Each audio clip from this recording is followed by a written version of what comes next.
follow-up reaction ko to yung video na to tungkol to sa kay Marbil ng PNP chief, itong si Romil Marbil, na hanggang nung nakarang araw hindi pa rin to siya sumasagot sa mga interview ng live or hindi pa lang nagpa-press con kasi inantay ng mga tao kung hihingi ba to ng paumanhin sa kanyang ginawa doon sa pagpasok ng busway.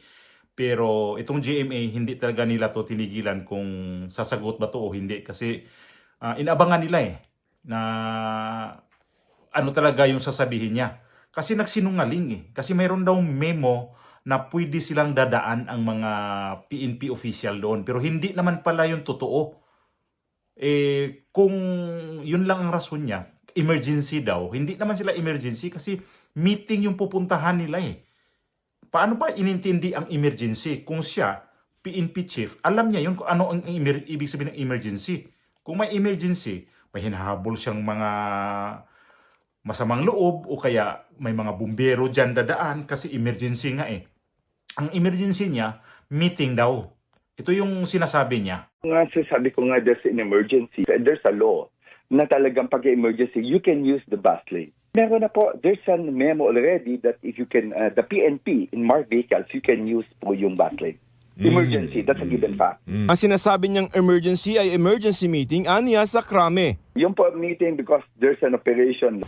Noong 2023, nilinaw ng memorandum ng DOTR sa MMDA na bukod sa mga pinapayagang bus, pwede rin sa busway ang 5 pinakamatataas na opisyal sa gobyerno.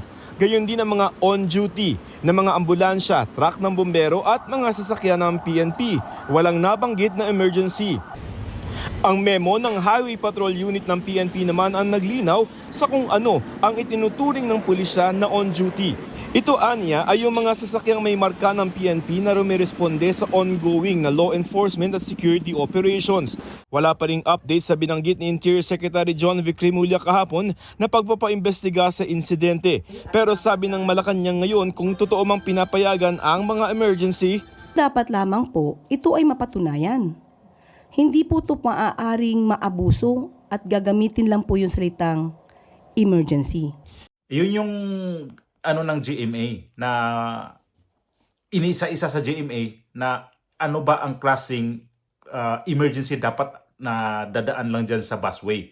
Pero ito siya, wala siyang paggalang sa busway kasi talagang ini-insist niya na pwede siya dyan. Saan siya nakuha ng mga memo na galing din sa DOTR? Kasi ang pinagbasihan, DOTR daw, meron silang memo. Ang DOTR, deny sila doon, dininay ng DOTR yun, na wala silang memo tungkol doon. At bakit pa siya nagsabi na gusto nila kausapin ulit ang DOTR para pagbigyan or magbaguhin yung sistema sa busway para sila makadaan din. Namimilit talaga to si itong si Marbil. Nagsinungaling ka pa, bastos ka pa. Anong klaseng PNP official ka? Anong klaseng PNP chief na ganun yung ipapakita mo? Ang mga tao diyan, yan lang nga yung pinaka-bonus sa mga taong pagod kasi madali nga diyan dadaan. Tapos sakupin mo pa, dadaanan mo pa. Nakakapanggigil pag ganitong klaseng tao na makulit makulit ka pa isa-isahin ko ang sitwasyon mo diyan na pinagpilitan mo, makulit ka, mayabang ka kasi PNP official ka, sinungaling ka pa kasi naman yung DOTR na pwede nga kayo diyan kasi may memo kayo. Saan ang memo? Ipakita mo ang memo. Wala ka namang maipakitang memo Kahit mga media, wala silang makuhang memo tungkol dyan sa DOTR at saka PNP na meron silang agreement na pati mga PNP official pwedeng dadaan. Ang daming dumaan dyan, nakamotor nga lang na ordinaryong tao, hinaharang ng mga taga-saik. Tinitikitan, ikaw pa, parang ayaw mo magpatikit nga Kasi ang convoy nga. Yung mga convoy mo, tinanong dyan kung sino ang sakay, ayaw sabihin na ikaw ang sakay. Bakit natakot kapag sabihin na high official ng PNP ang sakay ng convoy na to? Ba't di sabihin diretso na ikaw yung sakay? Ba't ka nagtatago sa media?